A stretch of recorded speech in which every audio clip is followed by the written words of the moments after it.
who've never seen Wild at Heart before. How exciting.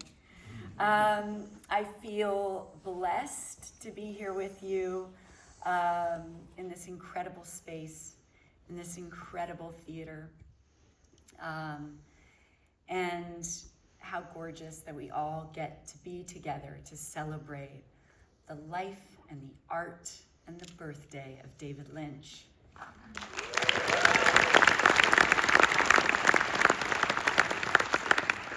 So many things I could share about this experience. You know, I had the privilege last night to speak about the journey we had on Inland Empire, but I'd love to share a few things, but since so many of you have not seen the movie, I don't want to give too much away.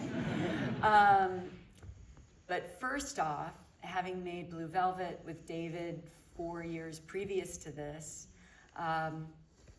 such a radically different film, but I was really moved hearing the quotes about David's exploration in trouble, as he would say. We might say violence, but also in light and hopefulness and love stories.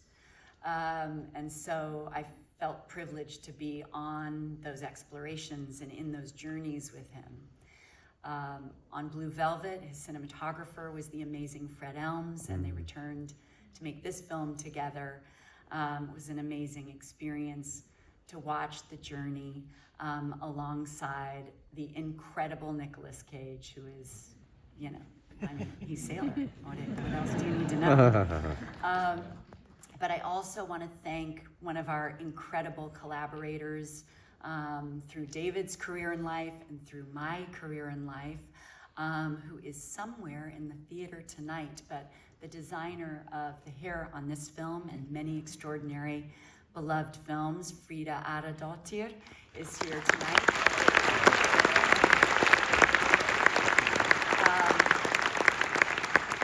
David made family in making movies, and we've, you know, spent our certainly my adult life making them alongside him and his amazing collaborators.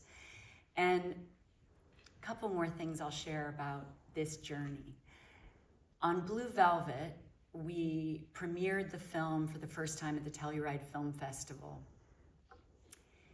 And a moment happened, that first screening, that I'll never forget. And for all of us film lovers, but also lovers of life and voice and empathy and longing for story that matters, and the bravery that comes with that David cared so much about as a humanist, not just as a filmmaker. I wanted to share this story because when we were talking just now backstage about memories of Wild at Heart, even, they were saying at the Cannes Film Festival when we won the Palme d'Or, the memory that first came was the radical standing ovation mixed with booing that was happening in the theater. And I reflected back on that very first screening. You know, I'm a 17-year-old sitting next to David in the back row of the theater to see the movie we'd made. About 10 minutes in, somebody walks out. Another 15 minutes in, a couple walks out. Now at like minute 35 of Blue Velvet, almost a third of the audience has started to walk out.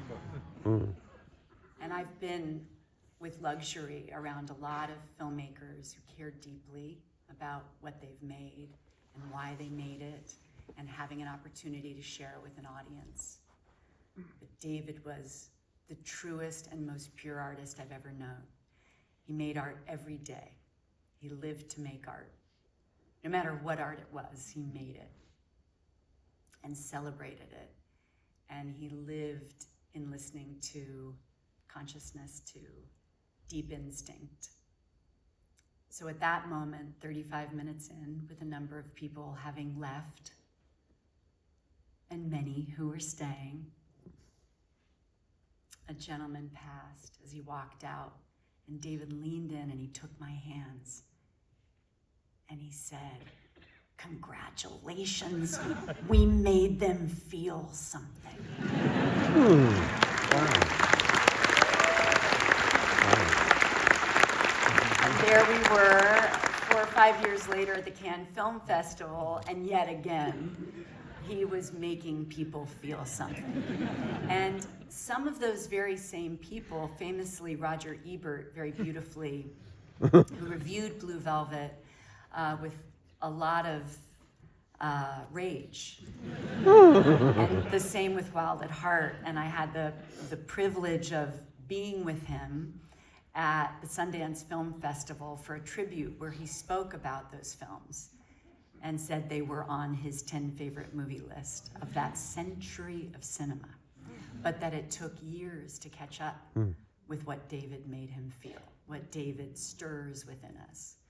And I think there is no greater compliment to an artist and no greater example of what David's bravery and commitment was to exploring human nature, in a deeper longing for love and community and in a lot of ways. So I wish that for all of us. And I will say lastly, this is such a special moment to celebrate David and one other colleague, because they met and had one of the great collaborative love stories ever in film. You are about to have the gift of watching David's collaboration with the extraordinary Diane Ladd. Oh. And for me and for many actors and for many filmmakers, one of my favorite moments was being with my mother at an event, and Pedro Almodovar crossed the room to bow and kiss her feet.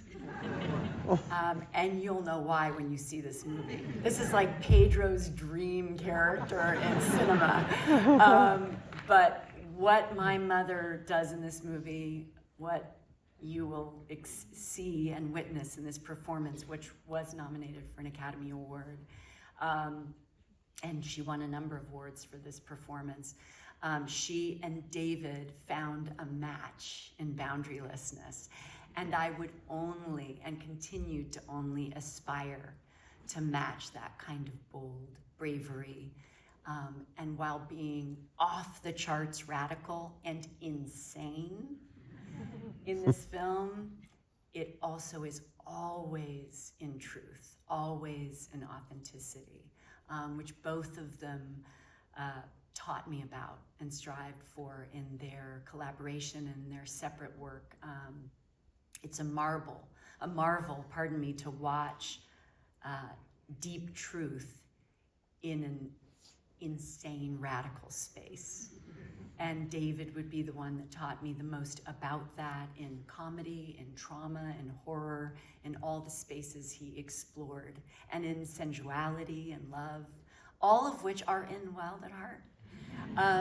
So I'll leave you to this journey, and if I may, since this is the closing of David's birthday week and this beautiful gift of a tribute to his incredible legacy that changed cinema forever, I'm going to ask you guys a favor. How about, before the movie starts and before I leave you to it, we all together sing David happy birthday. Oh. But you guys have to help me because I don't sing. So here we go. Happy birthday to you. Happy birthday to you. Happy birthday, dear David. Happy birthday to